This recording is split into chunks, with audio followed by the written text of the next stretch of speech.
Bueno, primero con Flor queremos darle la bienvenida a todos, a todas, a nuestra casa, que hoy es IDVA, desde estas posibilidades, ¿no?, que nos otorga la tecnología y la posibilidad del encuentro virtual. En principio queremos ambas agradecer a Andrés Agrest, que es nuestro rector, y a Sebastián Moore, que es el decano de la Escuela de Innovación, la confianza y el impulso que dieron a una línea de trabajo formativa en educación y tecnología. Para nosotras, en particular, esto es muy importante, no solo por la valoración del trabajo de todos los días, sino también por la consideración de poder empezar a pensar con otras especialistas del país, como en este caso son Karina León y Miriam Kapp, pero también muchos otros colegas, la posibilidad de poder avanzar en construcciones que sean complejas y que sean de vanguardia en educación y en tecnología. No puedo dejar de mencionar también a la directora ejecutiva de la Escuela de Innovación, María Eugenia Pérez, porque es una ferviente, está convencida, ¿no?, su convicción y su tracción en fortalecer desde la Escuela de Innovación líneas innovadoras, ¿no?, para pensar los temas de la tecnología, de una tecnología que se impregna en la vida cotidiana, que se impregna en los campos profesionales, y bueno, en esta construcción de nuevo, trazar y tejer y fortalecer el vínculo entre educación y tecnología. Este es nuestro segundo meeting point en el tema y estamos muy contentas porque además es en una de las semanas en las que nuevamente se inicia el ciclo escolar, renovamos un poquito la energía en el caso del sistema educativo, las escuelas, ¿no es cierto? La universidad quizás tuvo un poquito más de continuidad, pero bueno, renovamos la energía, tenemos adelante el segundo semestre o el segundo cuatrimestre, que bueno, de nuevo, ¿no?, nos vuelve a interpelar y va a necesitar mucho de nuestras cabezas, de nuestra pasión y de nuestro compromiso por la educación. Flor, palabras antes de largar, ¿qué decís? Bueno, hola a todos. La verdad que también súper entusiasmada con esta propuesta. Bueno, darle la bienvenida a todos y bueno, nada, muy cortito. Yo hace unos años que estoy en ITBA, poquitos también, así que bueno, súper entusiasmada con la propuesta de esta diplomatura. Bueno, les contamos entonces cómo estamos pensando esta mesa. La mesa es este segundo meeting point en EdTech, que es una de las maneras en las que denominamos estas líneas de trabajo, educación y tecnología. En este momento está representada claramente por Karina León, Florencia Moore, Miriam Kapp y yo, pero también están conectadas con nosotros, quiero decirlo, Malvina y Ornella, que van a estar acompañándonos en la construcción de muchas propuestas, y en particular, como acaba de mencionar Florencia, una diplomatura en EdTech, en educación y tecnología. Y parte de eso es lo que hoy queremos contarles y empezar a presentar.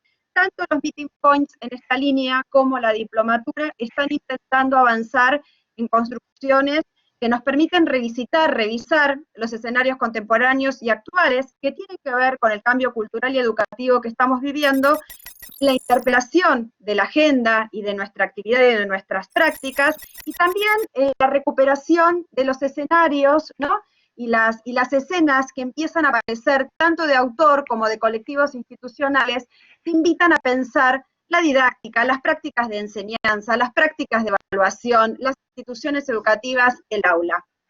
En este sentido, hoy nos vamos a dar un ratito para reconstruir algunas de estas miradas, algunos tópicos en relación con estas revisiones y sobre todo para recuperar el sentido, el deseo, la expresión de la libertad, tanto individual como colectiva, para pensar los procesos de transformación educativa, que no venían con la pandemia, no llegaron con la pandemia, venían desde mucho antes, pero la pandemia generó de nuevo un contexto de posibilidad interesante.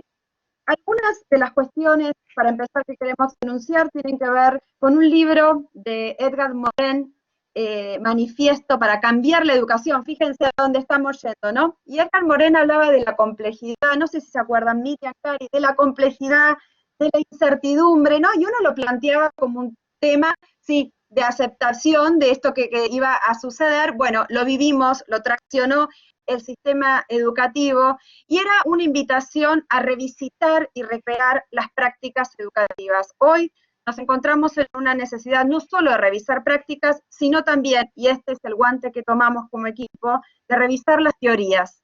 es necesario reinventar las teorías didácticas, pedagógicas, educativas. Morén también en ese libro nos inspiraba a pensar en prácticas pedagógicas que fueran estimulantes, dice, no intimidantes.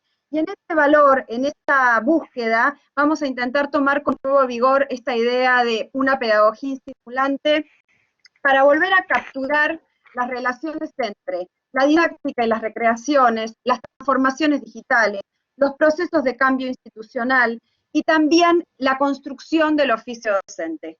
Hace un tiempo yo estoy trabajando con la idea de pedagogía de la emergencia.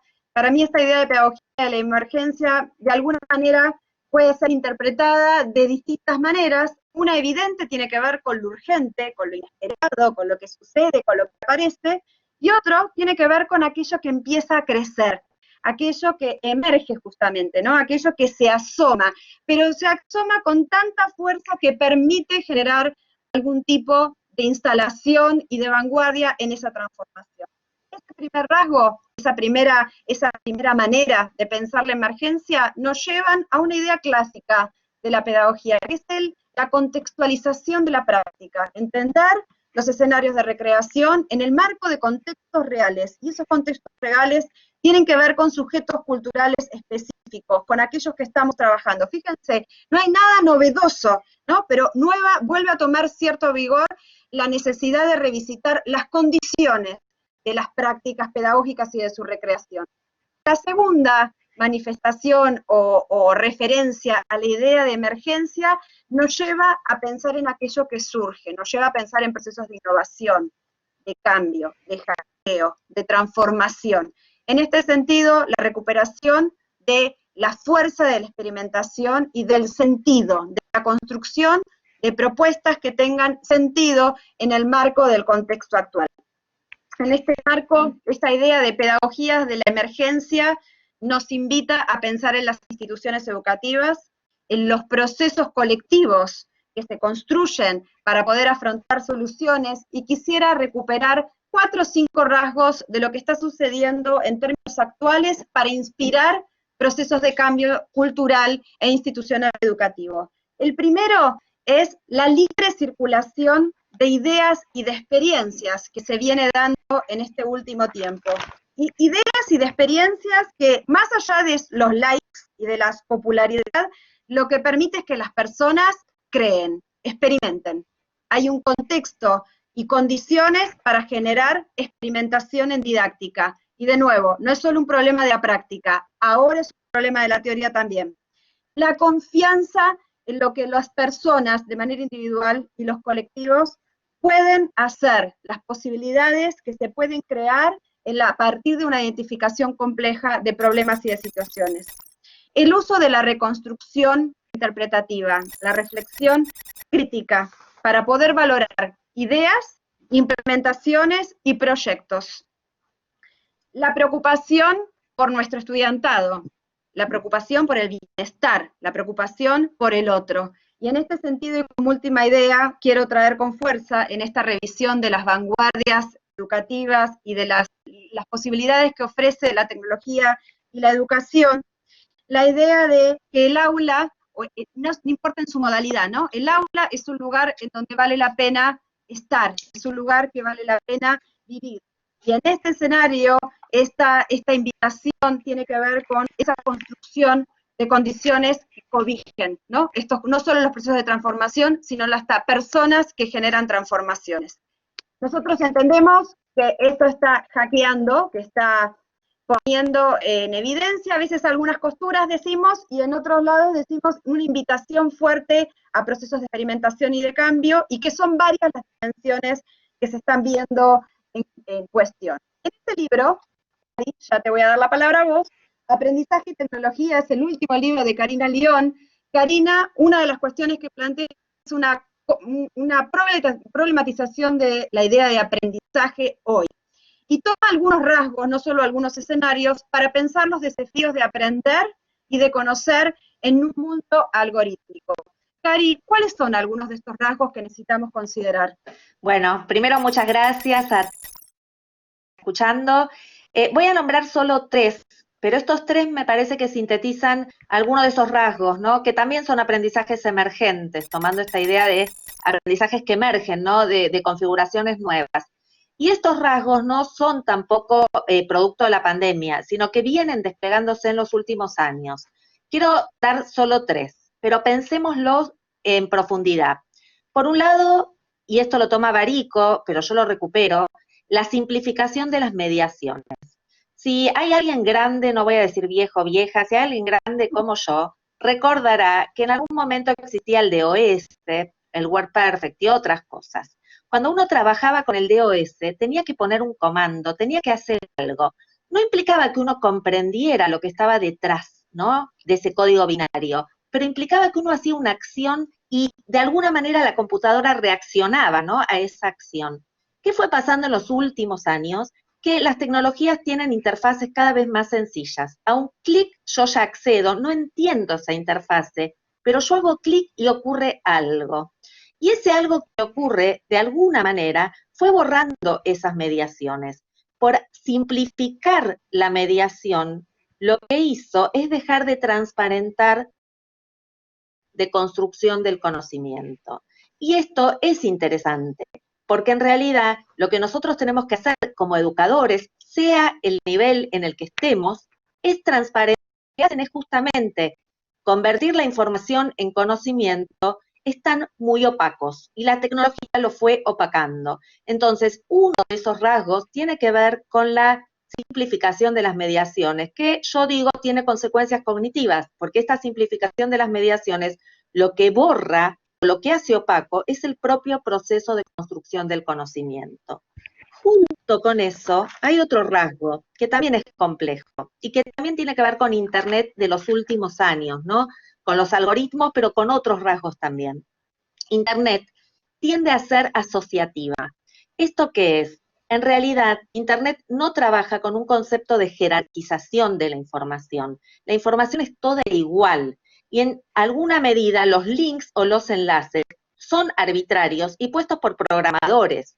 Y esta desjerarquización de la información opera en contra de nuestra propia formación, que siempre tuvo que ver con una jerarquía epistemológica del conocimiento. Esta jerarquía epistemológica está rota y los contenidos y los conocimientos son más que nada asociativos, más que comprensivos. Se asocia más que se comprende. Y ese es otro rasgo de los aprendizajes que como educadores son alertas, ¿no? Pero que nos llevan a pensar otras estrategias didácticas. Si nosotros entendemos que se simplificaron las mediaciones y que además se desjerarquizó la información y que tenemos que jerarquizar epistemológicamente, pero también cognitivamente, ese proceso de construcción del conocimiento, vamos a tener un hallazgo sumamente relevante para la didáctica, ¿no? Para la enseñanza.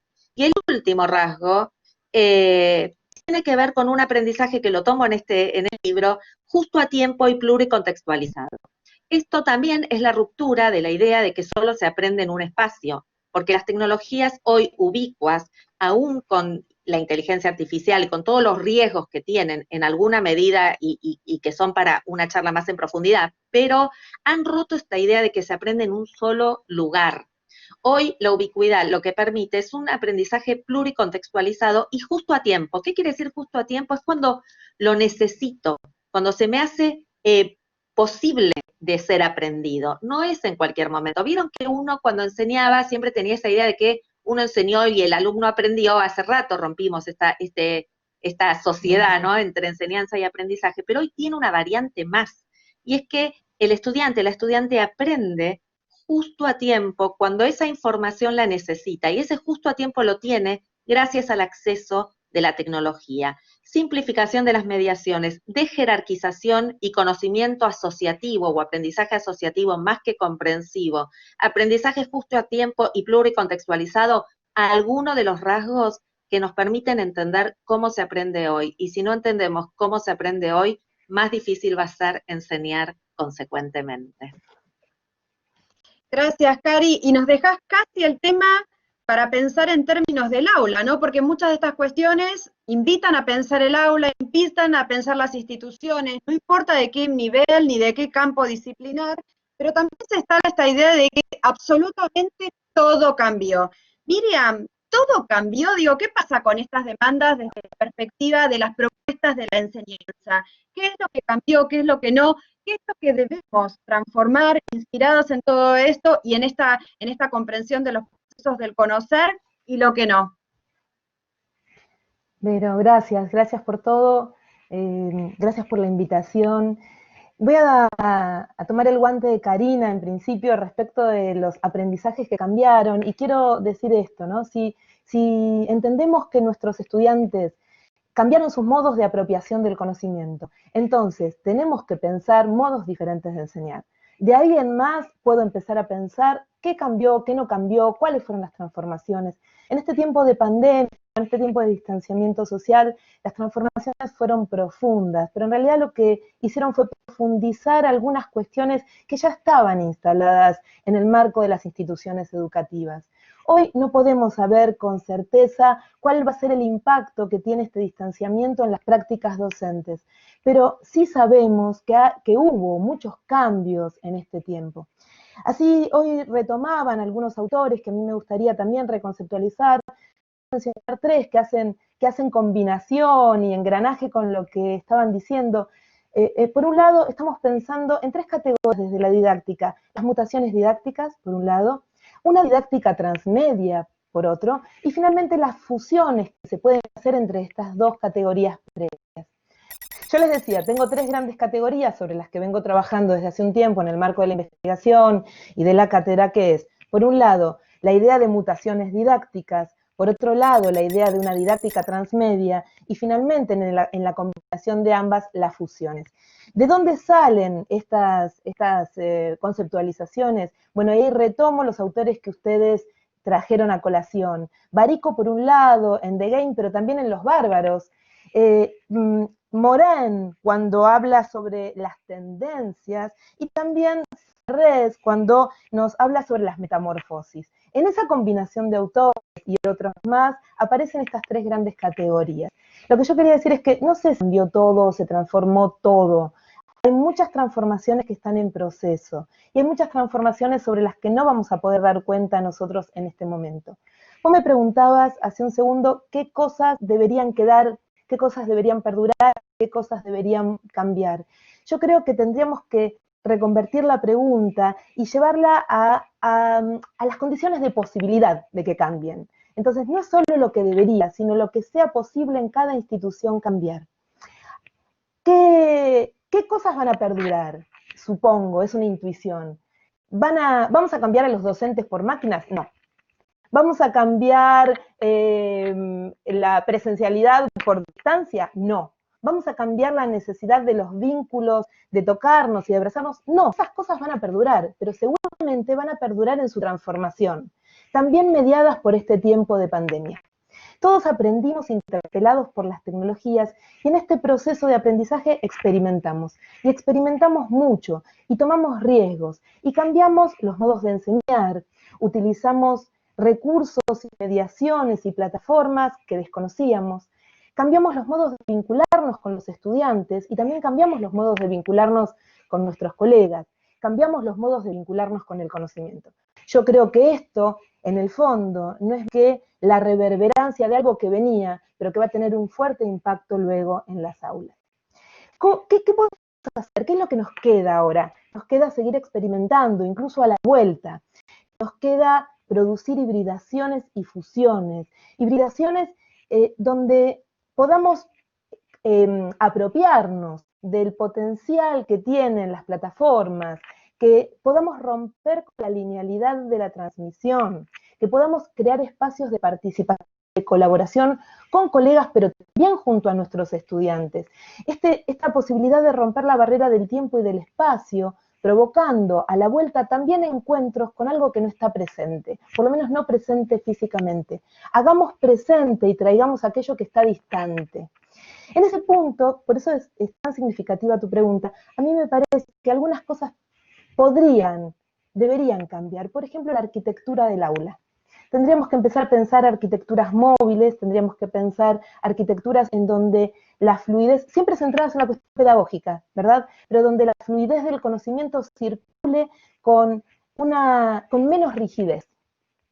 Generar mutaciones didácticas es, de alguna manera, pensar en un rediseño de clases, es pensar también una didáctica transmedia en donde se ensanchan los conocimientos a través de los dispositivos y plataformas que tenemos que van a permitir ampliar los conocimientos. Esta oportunidad se la tenemos que dar a nuestros estudiantes, no podemos cerrarles las puertas. De hecho, ellos se manejan perfectamente con las plataformas, solo que nosotros tenemos que, con intencionalidad pedagógica, construir habilidades críticas a partir de las competencias que ellos ya traen. ¿Cómo hacemos entonces para construir habilidades críticas? Vamos a tener que considerar los modos de recepción y las transformaciones mutuas.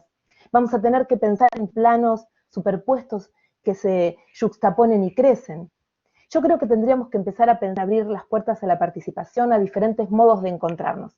Y esto es importante, esto tiene que ver con la didáctica transmedia, porque podemos imaginar formas artísticas, meetings, juegos, performance, fiestas, dentro del espacio escolar, dentro del espacio institucional, que implican, por supuesto, una ruptura de la categoría tiempo-espacio.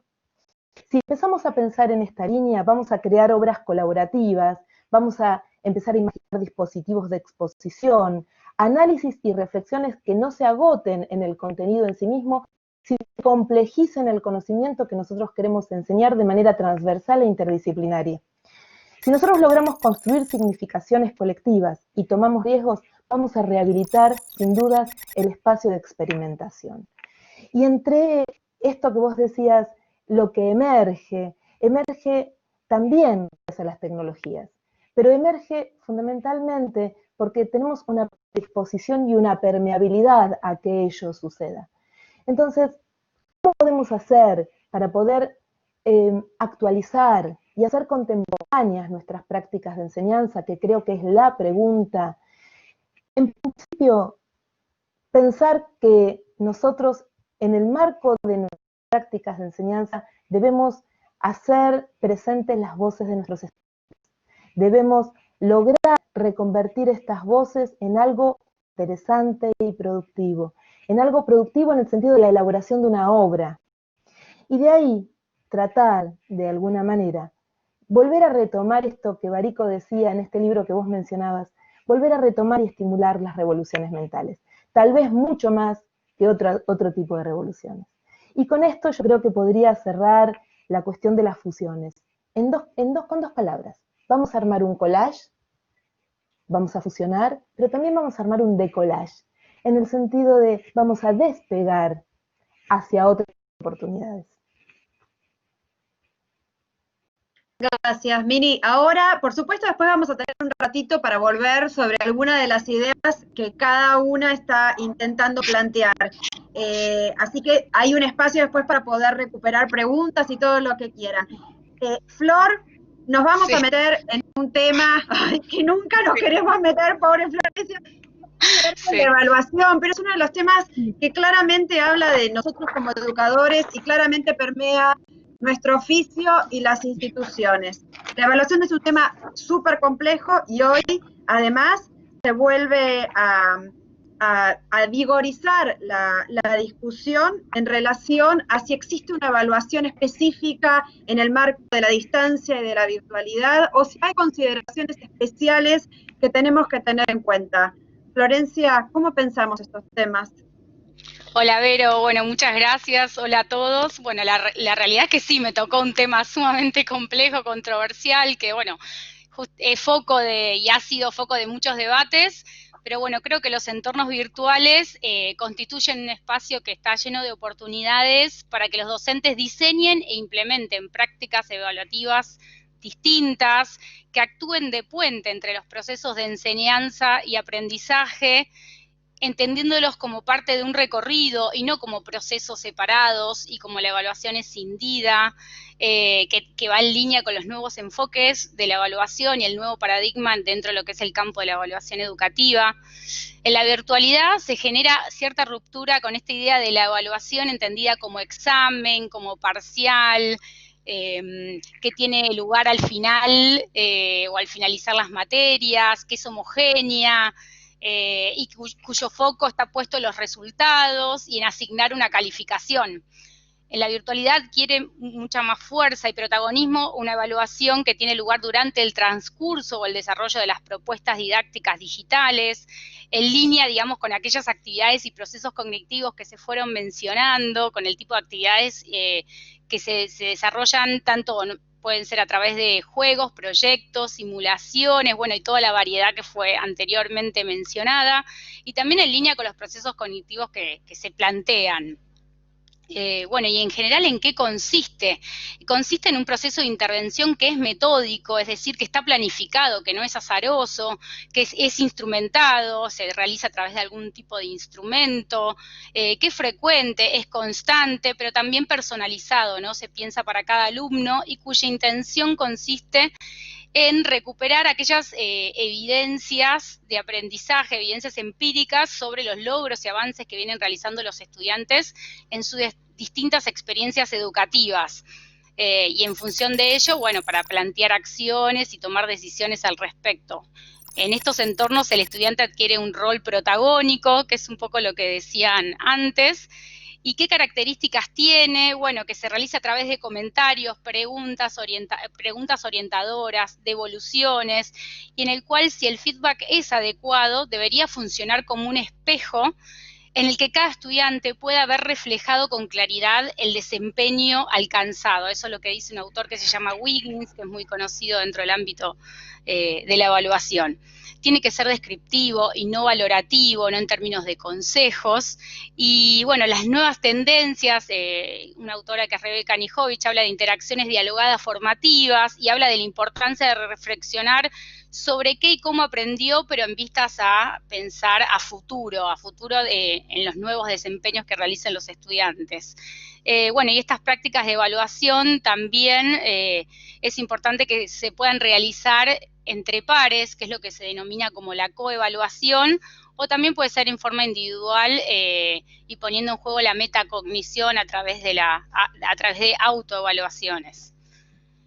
Bueno, y ciertas cuestiones a considerar, sobre todo a la hora de pensar en procesos de evaluación en contextos digitales, es recuperar, bueno, primero tener en cuenta que la virtualidad se ponen en juego otros espacios, tiempos y lógicas, y que es fundamental recuperar las metas de evaluación, los objetivos, aquello que se planteó en términos de expectativas deseables, qué se quiere evaluar, no se puede evaluar todo, hay que hacer un recorte. Qué priorizar, qué son aquellos contenidos que son irrenunciables, cuáles objetivos y poner el foco, digamos, en el proceso y en el recorrido del alumno o en aquellos resultados con esa función más sumativa y puesta más en la calificación, que también es importante, la acreditación de saberes. También es clave tener en cuenta los contenidos que estoy trabajando, el tipo o las formas que desarrollé, las formas de enseñanza y el tipo de actividades planteadas, pero también, y no se pueden dejar de mencionar, los criterios de evaluación, contar qué vamos a hacer y cómo lo vamos a hacer para que sea más justa, para que no sea una sorpresa, un misterio la evaluación, y creo que, por último, un aspecto que me parece sumamente importante es trabajar con las consignas de evaluación. Creo que eso hay un trabajo muy fuerte por hacer en ese sentido, que se aborden problemáticas actuales, que sean significativas, que tengan sentido para los estudiantes, que sean interesantes, que los desafíen intelectualmente, que requieran un uso activo del conocimiento, tanto para su comprensión como su resolución. Muchas gracias, ahí está. Gracias, Flor. A ver, a las tres, ¿no? Yo creo que un poco lo que se está intentando plantear con mucha fuerza es que en estas revisiones de las relaciones de los puentes y de las posibilidades entre la tecnología y la educación, hay algunos tópicos que van a seguir siendo centrales, que tienen que ver con la configuración del oficio docente, el oficio del educador. Y esto tiene que ver con una comprensión compleja de lo que significa conocer hoy y de lo que significa aprender en el marco de la formalidad, de los escenarios educativos formales, con todos los desafíos que las tecnologías hoy nos generan para poder interpretar la complejidad de este proceso. Pensar en las propuestas educativas, en las propuestas didácticas y en cómo estas propuestas generan puentes justamente con este tipo de conocimientos. Y el lugar que tiene la evaluación desde la coherencia y desde la consistencia en esta comprensión y en esta creación de prácticas. Karina, Miriam, Flor, Florencia estuvieron presentando no solo muy rápidamente un marco teórico, ¿no? De dónde vienen las ideas y las cuestiones. Es interesante marcar esto, ¿no? Muchas de estas discusiones tienen mucho tiempo, no son de estos tiempos, tienen mucho tiempo, pero además sí es importante volver a capitalizar y recuperar cuáles son las preguntas que en esta época, en la agenda actual y en las necesidades que tenemos, vuelven a tener valor. Y en este sentido, esta invitación fuerte y este compromiso de este equipo, no solo a recrear y mejorar y revisitar las prácticas, sino también las dimensiones, las teorías, las categorías, los conceptos con los cuales tenemos que poder interpretar e intervenir en esas prácticas. Queremos dejar un espacio de preguntas y de comentarios. Hay algunos comentarios que tuvieron que ver, Miri, quizás, les comento rápido y ustedes ahora ven quién tiene ganas de empezar a tomar la palabra hasta que aparezca algo más. Quiero decir que está Fabián Araujo de Bariloche, un instituto de formación docente, Fabi, y que Fabi está realmente generando procesos muy comprometidos en términos comunitarios de recreación de una escuela secundaria, nada más y nada menos. Fabi, bienvenido al encuentro. Miri, preguntaban si podías explayar un poquitito, sé que es un constructo muy complejo, vos lo has trabajado además conmovidos por las tecnologías, lo venís trabajando fuertemente en el marco de la cátedra universitaria, la idea de mutación. ¿Por qué mutación didáctica? Flor, te piden que pongas foco en la evaluación universitaria, en el desafío particular que puede llegar a tener el proceso de evaluación en la universidad. Nos comentan que las evaluaciones, te leo un comentario, ¿no? Las evaluaciones dicen deberían ser ágiles en términos de metodologías ágiles, como se trabaja justamente en los marcos más vinculados con algunos de los desarrollos del ITBA en relación con las tecnologías. A ver, quiero leer algunas más.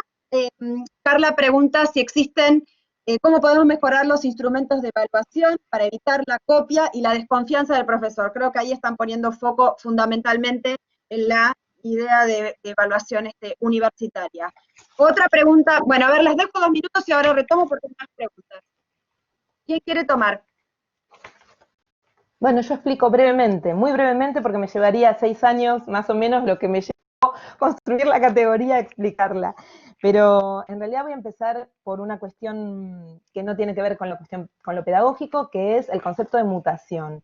La idea de mutación implica un cambio que tiene cierta perdurabilidad. Y de ahí el concepto de mutación didáctica viene más que nada, no solo de Conmovidos por las Tecnologías, de ese libro y del trabajo con la Cátedra de Didáctica General, sino también acompañado de la tesis de doctorado que trae la observación, el acompañamiento, la empiria en docentes que a mí me resultaban llamativos, en términos de lo que dice Vero, vanguardistas, con prácticas totalmente originales. Entonces empecé a recorrer este camino de los cambios en las prácticas de enseñanza.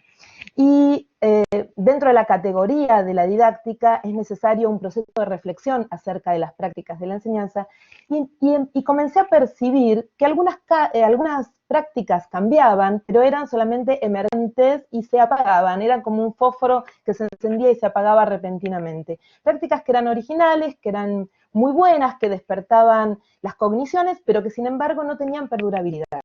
El concepto de mutación didáctica, entonces, implica no solo un cambio en la práctica de enseñanza, sino un cambio que perdura en el tiempo y que además está intervenido subjetivamente y que produce también cambios en la subjetividad y en el entorno. No se trata de qué práctica en sí misma, sino de lo que perdura o ese residuo que va quedando de una buena práctica de enseñanza que genera aprendizajes significativos y profundos.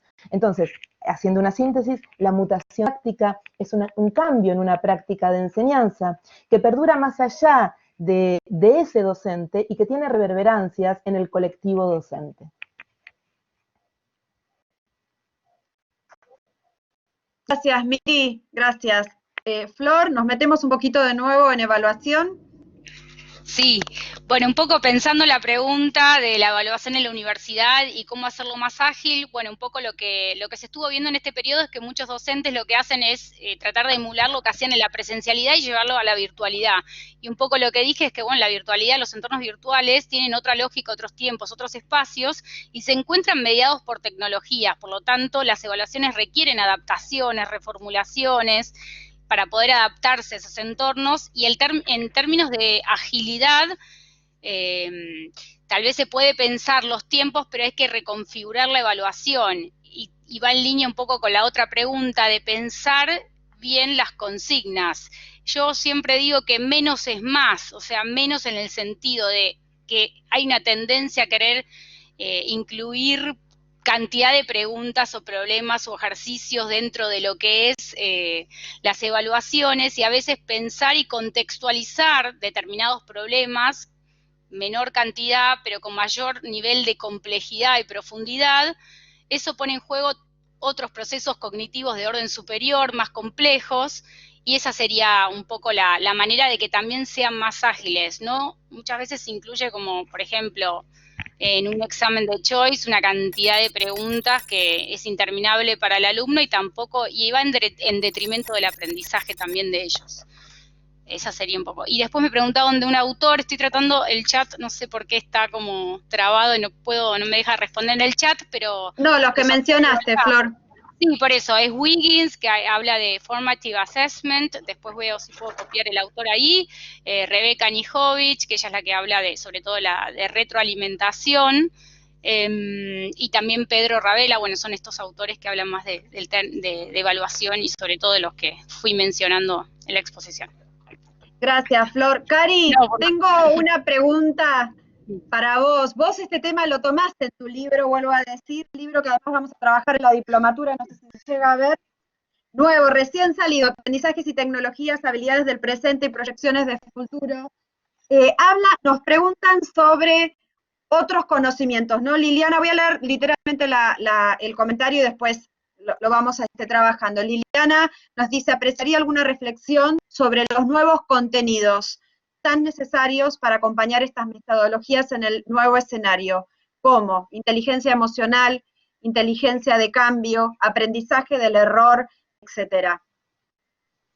Sí, es una pregunta difícil, compleja, porque si hay algo que sí pasó durante la pandemia, que se hizo más visible, más palpable, es que lo cognitivo no alcanza y que la escuela o la universidad o los lugares donde estamos y nos educamos no son solamente contenidos, ¿no? Que hay otras cosas que suceden. Y me parece que por eso a mí me gusta trabajar videojuegos, como algunas ya saben, la gamificación, porque lo que captura justamente el videojuego como rasgo de la cultura, como rasgo también relevante de la cultura, es justamente esta conjunción, esta convergencia entre lo emocional, lo cognitivo, lo cultural y lo didáctico, de alguna manera, porque permite experimentar, porque permite ensayar y errar, porque cuando nos equivocamos podemos volver a jugar, cosa que a veces no sucede en la vida escolar, universitaria y en toda la vida escolar, porque nos promueve la autoestima, refuerza de alguna manera lo bueno que tiene, el placer de jugar. Y nosotros a lo largo de lo que fue la educación fuimos perdiendo ese placer por conocer, ¿no? Ese deseo epistemofílico del que hablaba Freud, esas ganas de aprender, ¿no? Y de alguna manera lo que vos preguntás tiene que ver con esto, ¿no? Porque lo que nos impulsa también es lo emocional. Y eso emocional y eso cognitivo lo tenemos que volver a capturar, porque no pueden estar escindidos, porque nos dimos cuenta, justamente se hizo muy palpable, muy visible, muy vigente, esta convergencia entre todos los aspectos epistemológicos, emotivos, cognitivos, ¿no? Y trabajar videojuegos o trabajar la gamificación, lo que permite justamente es esto, ¿no? Es dar una oportunidad más, es que no pasás de nivel hasta que no lo dominás, en el sistema vas pasando de nivel aunque los conocimientos no los tengas, volvés a jugar, jugás con otros, experimentás, te reís, tenés triunfos épicos, te emocionás, hay un montón de otras cosas que lo que hacen es generar otros modos de construcción del conocimiento. Cuando yo decía que los conocimientos cambiaron, esto se hace visible en muchos rasgos de la cultura hoy. Y si no tenemos en cuenta esto, si no tenemos en cuenta que se rompió la linealidad y por eso los videojuegos, transmedia, todo lo que permea esa ruptura de la linealidad, y seguimos enseñando en una didáctica que sí es lineal, tenemos un problema. Porque ese relato lineal se rompió en los medios, se rompió en los aprendizajes, se rompió en el conocimiento, se rompió por muchos lados, se hizo trizas. Entonces nosotros necesitamos reconstruir una enseñanza que recupere la complejidad, la no linealidad, pero además que ancle en lo emocional, en lo que vuelva a dar placer, que nos dé placer enseñar también, porque tenemos que recuperar el placer por aprender y el placer por enseñar. Todo eso junto. Gracias, Cari. Me voy a callar. Ahí ya se puso Julián, porque me estaba retando Juli acá. Juli ahora lleva la batuta y además le pido a Ornella y a Malvina si por favor pueden ponerse cámara también, así las vemos porque forman parte del equipo también. Juli, te seguimos. Bueno, gracias, Vero. Retomo la pregunta de María Fernanda. Dice que hay muchos colegas que aún tratan de repetir propuestas presenciales en la virtualidad. La pregunta es, ¿cómo producir la ruptura, la mutación didáctica, la revolución mental en las universidades? Lo mismo para la evaluación. Para quien quiera tomarla, Bueno, es que es una pregunta muy compleja que creo que las 3 o las 4 la podríamos ir respondiendo como en un patchwork. Cada una podría tomar un pedacito, me parece. Yo creo que es inevitable frente a esta digitalización del mundo y la convergencia digital y los entornos de alta disposición tecnológica. Es inevitable que esos mismos docentes en algún momento se van a chocar contra esas prácticas tradicionales. Probablemente hay algo que es cierto, la inercia, así como se habla de inercia cognitiva, también hay una inercia en las prácticas de enseñanza. Y nosotros habitualmente tenemos un estilo y respondemos a ese estilo y nos resulta muy complejo cambiar. Imagínense cuando de repente hubo que pasar de una actividad mediada por el cuerpo a una actividad mediada por tecnologías. Nosotros podríamos pensar que también nuestro cuerpo es una interfaz que provoca aprendizajes. Estos docentes no tenían otra manera de comunicarse con sus estudiantes más que en la presencialidad y no imaginaban otras clases. Entonces, ¿cómo podemos hacer para cambiar estas prácticas? No lo sabemos. Lo que sí sabemos es que las prácticas están cambiando. No se puede, así como cuando en la presencialidad veíamos docentes más expositivos, más tradicionales, más lineales, y decíamos, hey, ¿por qué no genera algo de la inquietud? ¿Por qué no mueve el deseo? Y no podíamos hacer nada con esto. También es cierto que algunos docentes aún van a replicar estas prácticas de la presencialidad, pero que indudablemente el colectivo docente va a funcionar de manera inteligente en esta inteligencia colectiva y a través de un proceso de performatividad va a producir unas prácticas de enseñanza novedosas, genuinas y que no repliquen la de la presencialidad, porque se van a necesariamente. Quiero decir solo una cosita muy chiquitita, abonando lo de Miri. Si no hay riesgo, si no arriesgamos, si no sentimos una incomodidad en relación con nuestra clase, que nos diga hay murmullo, hay ruido, se aburren, es difícil que cambiemos la práctica. Hay que tener, vuelvo a esta palabra tan sencilla como el deseo, ¿no? Hay que mover esa práctica y para eso necesitamos estar incómodos también con lo que hacemos, incómodos, incómodas, ¿no? O sea, no nos tiene que gustar más lo que hacemos y tenemos que romperlo en pedazos y volverlo a construir tantas veces como sea necesario. Y cuando nos volvamos a sentir cómodos con esa clase, preguntémonos por qué estamos cómodos y cómodas con esa clase, a ver si la podemos volver a romper. Gracias, Karina. Bueno, tenemos dos preguntas más que pasamos a leer. Karim preguntó, ¿se llevan bien la agilidad y el proceso de aprendizaje que toma su tiempo?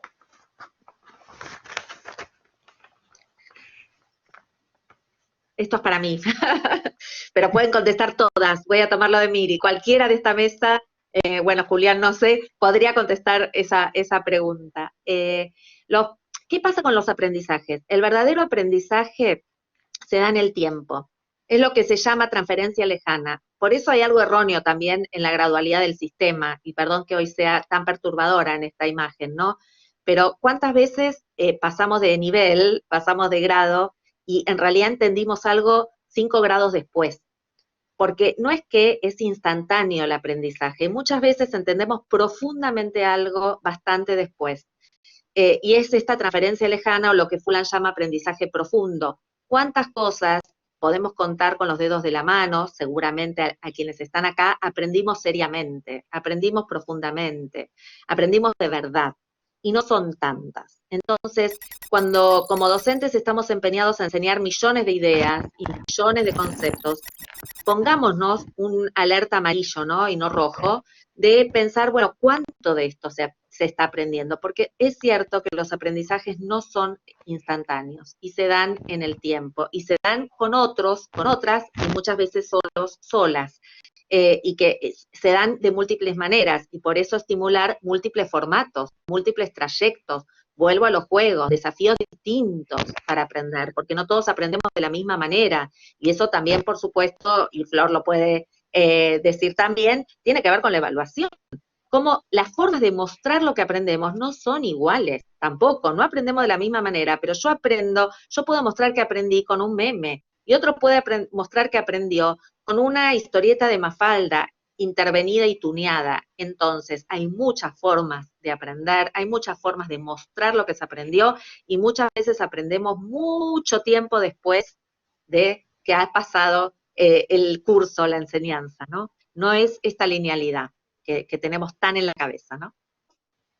Gracias, Karina. Vos sabés, justo pensaba en Mafalda cuando hablabas, porque me pasó que yo empecé a leer Mafalda desde muy chiquito y muchos chistes los empecé a entender muchos años después. Así que pensaba en Mafalda y justo lo nombraste. Si les parece, paso a la última pregunta, que es más para Flor, pregunta Karina, ¿cómo evaluar a partir del valor de que el error es bueno? Perdón, ¿cómo evaluar a partir del valor de que el error es bueno? A ver. Bueno, creo que es fundamental el error no sancionarlo, sino como tomarlo como parte del aprendizaje. A veces sobre todo a nivel universitario, quizás es más complejo, porque ahí creo que alguien decía o comentó que se pone en juego también el perfil profesional, o sea que se está formando para el ejercicio de una profesión, que en Argentina los títulos son habilitantes, entonces está muchas veces esta mirada punitiva y de sancionar el error, pero creo que ya eso está cambiando un montón y ya viene cambiando, y el error tiene que formar parte como una instancia más de aprendizaje y de tomarlo como de vuelta como parte del proceso formativo y que sirva para mejorar los aprendizajes, no como un error, como una sanción. Tal vez me permita hacer un aporte. Sí. Tal vez la idea de error como una oportunidad de aprendizaje pueda verse en lo que vos misma decías, Flor, en el diseño de la evaluación. Si nosotros diseñamos evaluaciones en donde aún existe el concepto de la copia, o diseñamos evaluaciones en donde aún existe la idea de la memorización, entonces el error no va a estar tomado como una oportunidad de aprendizaje. Y sin embargo, en este diseño de las evaluaciones, si nosotros incluimos algo que es fundamental, creo, que es la retroalimentación, entonces el error no va a ser un error, va a ser una oportunidad de decirle a nuestro estudiante dónde estuvo eso en lo que nosotros consideramos que debería profundizar, dónde estuvo eso dónde está el desvío a eso que nosotros consideramos que debería aprender, incluso en las actividades o en la formación profesional. Totalmente. Bueno, chicas, a ver, quiero volver a la pregunta de Fernanda. Miren, para el cierre vuelvo a María Fernanda Foresi, que instalaba la pregunta de, bueno, ¿cómo hacemos para no repetirnos, ¿no? Y fuimos como construyendo respuestas. Creo que esta es la gran pregunta que nos hacemos nosotras todo el tiempo, todos los días, y que nos funcionan como vigilancia epistemológica, didáctica e institucional, que la vía Erika Herkowitz también por ahí. ¿Cómo hacemos para no repetirnos, ¿no? Y no repetirnos en el buen sentido, o sea, ¿cómo hacemos para que esa no repetición involucre interpretación, involucre recreación, involucre compromiso con la realidad, dislocamiento en relación a lo que sucede, etcétera, etcétera? Bueno, esto fue una apertura de alguna de las dimensiones de análisis que nos proponemos abordar en el marco de esta línea EdTech que empezamos a abrir desde la Escuela de Innovación y también desde la diplomatura. Estos van a ser los ejes transformación digital y vanguardia desde una perspectiva institucional, los procesos de conocer y de aprender, aprendizajes emergentes, aprendizajes en estos tiempos, las mutaciones didácticas, la recreación didáctica, la transformación didáctica como oportunidad y la evaluación. De nuevo, la evaluación como oportunidad para mirar nuestras propias prácticas y para encontrarnos efectivamente con nuestros estudiantes. No importa de qué edad sean, no importa en qué campo disciplinar. La evaluación como un encuentro. Nos vamos a mezclar, ¿no? Y parte un poco lo traían las colegas, con desarrollos que tienen que ver con la tecnología, esto es transmedia, aplicaciones, campus virtuales, gamificación, redes sociales. Esto va a formar parte de la trama de las propuestas y también vamos a estar acompañadas por grandes referentes del ITBA, ¿sí? Que nos van a acompañar a tejer, a construir puentes sólidos entre educación y tecnología.